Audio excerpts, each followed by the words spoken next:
नमस्कार दोस्तों। आज की कहानी का नाम है पाई पाई का हिसाब। इस कहानी की लेखक हैं प्रीति अग्रवाल। इस कहानी का क्रेडिट हम प्रीति जी को देंगे। रीना, मैंने तुम्हें 1500 रुपये दिए थे। कितने बचे हैं उसमें से? जरा हिसाब तो बताओ। मायके से लौटकर रीना ने अपना सूटकेस अभी ठीक से खोला भी नहीं था कि ऋषि ने उसे ताकीद कर दी। जरा सांस तो लेने दो। देख नहीं रहे हो घर कैसे फैला पड़ा है? जरा ठीक तो कर लूँ, फिर बताती हूँ तुमको। ना चाहते हुए भी रीना का स्वर रूखा हो गया। अब हिसाब तो हिसाब है, उंगलियों पर होना चाहिए। तुमसे कितनी बार कहा है कि लिखा करो, पर तुम्हारे कानों पर तो जू तक नहीं रेंगती। ऋषि झुल्ला उठा। रीना समझ गई कि पहले हिसाब नहीं दिया तो घर का माहौल खराब हो जाएगा। ऋषि का ये हर बार का है। मायके जाने के समय उसे गिनकर पैसे देता और आने पर तुरंत पाई पाई का हिसाब ले लेता। बहुत बार उसके मन में कसक सी उठ जाती, भतीजे भतीजी के लिए चाहकर भी ज़्यादा खर्च नहीं कर पाने की। अफसोस हमेशा बना ही रहता था। जैसे तैसे खुद को वार त्योहार पर मिले हुए या घर खर्च में कर कसर करके बचाए पैसों में से कुछ ना कुछ उनके हाथ में रख देती। उसको ऋषि की इस आदत पर गुस्सा तो बहुत आता, पर वो खून का घूंट पीकर रह जाती। अभी भी वही हाल था। अभी अपने मायके से सुकून भरे एहसास को खोना नहीं चाहती थी। इसीलिए हाथ का काम छोड़कर ऋषि को हिसाब देने बैठ गई। स्टेशन जाते हुए रिक्शे के 90 रुपये लगे। फिर मैंने कुली किया, उसको मैंने 80 रुपये दिए। रीना ने शुरुआत की ही थी कि ऋषि भड़क उठा। 2 बैग ही तो थे, उसमें भी तुम्हें कुली की ज़रूरत पड़ गई। इतनी भी मोम की गुड़िया मत बनो। अरे सुनो तो सही, रास्ते में बहुत ट्रैफिक था। स्टेशन पहुंचते ही ट्रेन प्लेटफॉर्म पर आ गई थी। अब 2 बैग और बच्चों के साथ कैसे दौड़ लगाती, बस इसीलिए। रीना बोलते बोलते रुआसी भी हो गई। अच्छा अच्छा ठीक है। फिर ऋषि ने लापरवाही से सिर झटका और आगे का हिसाब मांगने लगा। रीना का मन कड़वाहट से भर गया। खुद तो कभी स्टेशन लेने या छोड़ने नहीं जाते और कुली करना भी इनको खलता है। कहने को तो अच्छी खासी कमाई है इनकी, पर खर्च के नाम पर महाकंजूस। हाँ, तो ऐसा कुछ खर्च करना नहीं था, बस बच्चों को घुमाने ले गई थी तो थोड़े पैसे इधर उधर खर्च हो गए, लगभग 300-400। रीना की बात अभी ख़त्म भी नहीं हुई थी कि ऋषि चिल्ला उठा। तुम्हें अपना पर्स ले जाने की क्या ज़रूरत पड़ी थी? मायके गई थी ना, सारी जिम्मेदारी उनकी थी। तुम्हारा कुछ नहीं हो सकता। रीना की आंखें भर आई। ये कैसी विचित्र बात है। हर जगह तो भैया भाभी या दीदी ने ही खर्च किया, मुझे तो अपने पर्स को हाथ तक लगाने नहीं दिया। पर घर के पास ही बच्चों के साथ गई थी तो क्या उन्हें अपने पैसे खर्च करने देती? मुझे तो कई बार खुद पर शर्म आने लगती है। आप भी कैसी बातें करते हो? मायके में अपने पर्स को क्यों नहीं खोलना चाहिए? ना चाहते हुए भी रीना बोल ही पड़ी। तुमसे तो बस या तो बहस करवा लो या बहाने बनवा लो। अच्छा आगे बताओ। ऋषि खींच उठा। 100-100 रुपये भैया के दोनों बच्चों को और दीदी के दोनों बच्चों को दे दिए। फिर लौटने में यहाँ घर के लिए ऑटो के 100 रुपये लग गए। ऐसे कुल 1070 रुपये खर्च हो गए और बाकी के ये रहे पैसे। रीना ने ऋषि को और कोई मौका दिए बिना फटाफट हिसाब दिया और बाकी के बचे पैसे ऋषि के हाथ में रख दिए। ये क्या, तुम तो मिठाई नमकीन लेकर गई थी, फिर बच्चों के हाथ में पैसे रखने की क्या ज़रूरत पड़ी थी? बहुत हाथ खुला है तुम्हारा, ऋषि ने चिढ़कर कहा। टीना तमा उठी। मन हुआ कि कह दे कि पाव भर मिठाई और पाव भर नमकीन ले जाने से क्या होता है, पर उसने अपने आप को संभाला। मम्मी पापा भैया भाभी ने इतनी सारी मिठाइयाँ नमकीन और फल रखे, साथ ही दोनों बच्चों के हाथ में 500 के लिफाफे। मुझे साड़ी और सलवार सूट दिलाए और तुम्हारे लिए 1100 का लिफाफा दिया है, तो फिर मैं कैसे ना देती। उनके 500 और 1100 के लिफाफे के सामने मुझे 100 रुपए देना बहुत खराब लग रहा था। उसमें खराब लगने की क्या बात है? तुम उस घर की बेटी हो, इतना तो उन्हें करना ही चाहिए। उसमें कौन सा बड़ा काम कर दिया उन्होंने। अब आगे से ध्यान रखना, चेतावनी सी देते हुए ऋषि उठ खड़ा हुआ। रीना को बहुत तेज गुस्सा आया कि कह दे, भीख नहीं देते हो तुम, पर फिर घर की शांति के लिए चुप रहना उचित समझा। अब मायके जाने का अगले साल ही मौका मिलेगा, तो अभी से क्यों बहस करके खुद का मूड खराब करना। रीना और ऋषि की ऐसे तो खुशहाल गृहस्थी है, 2 प्यारे प्यारे बच्चे और सास ससुर हैं। उसकी 4 नंदे हैं जो शादीशुदा हैं।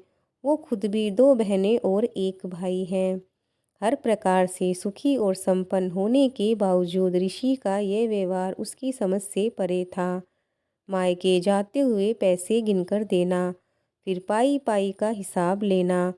उसके भाई बहन के बच्चों के हाथ में पैसे रखने में भी कंजूसी उसे अंदर तक कचोट जाती थी। बहाने तो ऐसे कि बच्चों के हाथ में ज़्यादा पैसे रखने से उनकी आदतें बिगड़ जाती हैं, जबकि बाकी सब जगह तो वो दिल खोल कर खर्च करता है। अपने माता पिता, बहनों और उनके बच्चों के लिए खुलकर खर्च करता था। कई बार उसे अफसोस होता है कि उसने कभी नौकरी करने की क्यों नहीं सोची। किसी को हिसाब देकर अपने फैले हुए घर को समेटने में लग गई। भले ही 2-4 दिन के लिए मायके जाओ, पर घर समेटने में उतना ही समय लग जाता है। कुछ दिनों बाद राखी थी। चारों नंदों का सपरिवार आना हुआ। चारों अपने साथ ढेर सारी मिठाइयाँ, फल, ड्राई फ्रूट्स, नमकीन, सभी के लिए कोई ना कोई उपहार लेकर आई थी। बच्चे तो अपनी बुआओं के आने से खुश होते ही थे, साथ ही उनके लाए हुए उपहारों से चेहरे और खिल जाते थे। रीना सबकी आओ भगत में जुट गई। खाना पीना मौज मस्ती में दिन बीतने वाले थे। अगले दिन सबने मॉल में घूमने की फरमाइश कर दी। सभी ने जल्दी जल्दी मिलकर काम निपटाया। ऋषि ने भी आधे दिन की छुट्टी ले ली थी। मॉल में सभी ने कुछ ना कुछ सामान खरीद ही लिया। जैसे ही नंदों ने अपना पर्स खोला कि रीना ने प्यार से उनका हाथ रोक दिया। ऐसा नहीं होता भाभी, हमने ढेर सारा सामान लिया है, आप भला क्यों पैसे दोगी। बड़ी ननंद ने कहा। तो क्या हुआ दीदी, आप इस घर की बेटी हैं, हमारा आपके प्रति कोई फर्ज है या नहीं। रीना ने प्यार से कहा। फर्ज है, पर इन सब चीज़ों के लिए नहीं। ऐसे में तो हम तुम्हारे साथ कभी बाजार नहीं आएंगे। जाते हुए भी आप लोग हमेशा बहुत कुछ देते हो, और तुम्हारे जीजाजी लोग इतना कमाते किसके लिए हैं, हमारे लिए ही ना, फिर खर्च क्यों ना करें। कहते हुए मंजली ननद ठहाका लगाकर हंस पड़ी। रीना दीदी सही तो कह रही है, अब जीजाजी इतना कमाते हैं तो दीदी लोगों का खर्च करना तो बनता है। ऋषि भी उनकी हंसी में शामिल होते हुए बोला। ऋषि की बात सुनकर रीना आश्चर्य में डूब गई, पर प्रत्यक्ष में कुछ नहीं बोली। अरे दीदी, रीना भाभी ने तो कुछ लिया ही नहीं। जरा रुको, अभी पेमेंट मत करो। तुम बताओ रीना भाभी, तुम्हें क्या चाहिए। ये देखो, ये ड्रेस तुम पर बहुत अच्छा लगेगा, जरा पहन कर दिखाओ। तीसरे नंबर वाली ननद ने एक ड्रेस उसके हाथों में थमाकर कहा। नहीं दीदी, मुझे कुछ नहीं चाहिए। रीना ये बोलकर मुस्कुरा दी। ऐसे कैसे नहीं चाहिए, इकलौती भाभी हो हमारी। तुम मायके जाती हो तो अपनी भाभी को कुछ नहीं देती क्या, जो हमसे लेने से इनकार कर रही हो। आखिर हमारा भाई भी अपने जीजाजी से कम नहीं कमाता। छोटी ननद ने मनुहार किया। रीना की आंखें भर आई। सबकी नज़रें बचाकर चुपचाप अपनी गीली कोरे पोंछ ली, पर बड़ी ननद से उसकी उदासी छुपी नहीं रही। दीदी, आपने ये ठीक नहीं किया, हमें तो कुछ खर्च करने ही नहीं दिया आपने। आखिर हमारा भी तो कोई फ़र्ज है या नहीं। ये आपका मायका है, हमारे होते हुए यहाँ आपको पैसे खर्च करने की क्या ज़रूरत है। ये आप रखिए थोड़े पैसे। रात को खाना खाने के बाद ऋषि ने बड़ी ननद के हाथ में रुपए थमा दिए। कैसी बच्चों जैसी बातें कर रहा है तू? हमारा मायका है तो क्या हमें अपना पर्स नहीं खोलना चाहिए? रिश्ते पैसे से नहीं बनते, ना ही पैसों का उनके आगे कोई मोल होता है। तूने देखा नहीं बच्चों के चेहरे पर कैसी चमक आ गई जब हम उनके लिए उपहार लाए, उनकी मनपसंद चीज़ें लेकर दी। बच्चे इस बात को हमेशा याद रखते हैं कि बुआ उनके लिए क्या लाई है। और सच कहूँ तो बच्चों के चेहरे पर खुशी देखकर जो संतोष मिलता है वो तू नहीं समझेगा ऋषि, बड़ी ननद बोली। पर दीदी इतना सब कुछ तो आप लेकर आई हो, फिर इतना खर्च करने की क्या ज़रूरत थी? जीजा जी क्या कहेंगे? ऋषि से कुछ आकर बोला। पहली बात तो ये कि हम अपने घर अपने मायके आ रहे हैं तो क्या खाली हाथ आएंगे या फिर नाम के लिए कुछ भी उठा लाएंगे? हमारे ससुराल की भी कोई इज्जत है। तुम्हारे जीजाजी लोग क्या कहेंगे? अच्छा कमाते हैं वो। दूसरी बात, जीजाजी क्यों कुछ कहेंगे?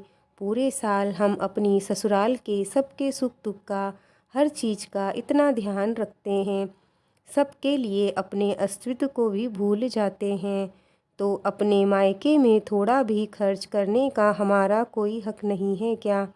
तू मना करता है क्या रीना को उसके मायके में खर्च करने के लिए? बड़ी दीदी के इस प्रश्न को सुनकर ऋषि हक्का बक्का रह गया। क्यों नहीं करने देता हूँ? करने देता हूँ ना दीदी, करती है ना ये खर्च। ऋषि हकलाने लगा। दीदी मैं आप सबके लिए कॉफ़ी बनाकर लाती हूँ, कहते हुए रीना उठकर अंदर चली गई। उसकी आंखें भर आई। देखो ऋषि, माँ ने हमें सब कुछ बता दिया है। रीना के मायके वालों के प्रति तेरा व्यवहार बिल्कुल गलत है। क्या बीतती होगी उस बेचारी के मन पर? फिर भी वो देखो हमारा कितना ध्यान रखती है, हमें किसी बात की कमी महसूस नहीं होने देती। हमारे आने पर जब वो इतने उत्साह और प्रेम से आगे बढ़ बढ़ कर काम करती है, लेना देना करती है, तो उसके मायके वालों के प्रति इतना संकुचित व्यवहार क्यों करता है तू?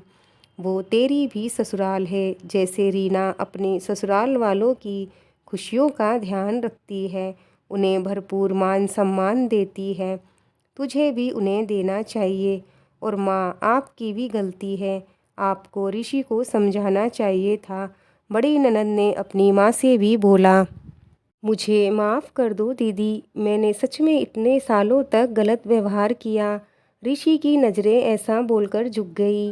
माफ़ी हमसे नहीं रीना से मांगो और अगली बार से तुम खुद अपनी ससुराल वालों के लिए मिठाइयाँ और उपहार लेके जाओ, समझे तुम? समझ गया दीदी, ऋषि ने पश्चाताप भरे स्वर में कहा।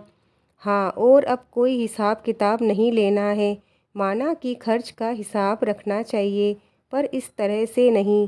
क्यों रीना? रीना को कॉफ़ी लाते देखकर उसकी छोटी ननद ने चुटकी ली। ना बाबा ना, अब से कभी नहीं ऐसा मैं करूँगा, कहते हुए ऋषि ने अपने कान पकड़ लिए और सब ठहाका लगाकर हंस पड़े।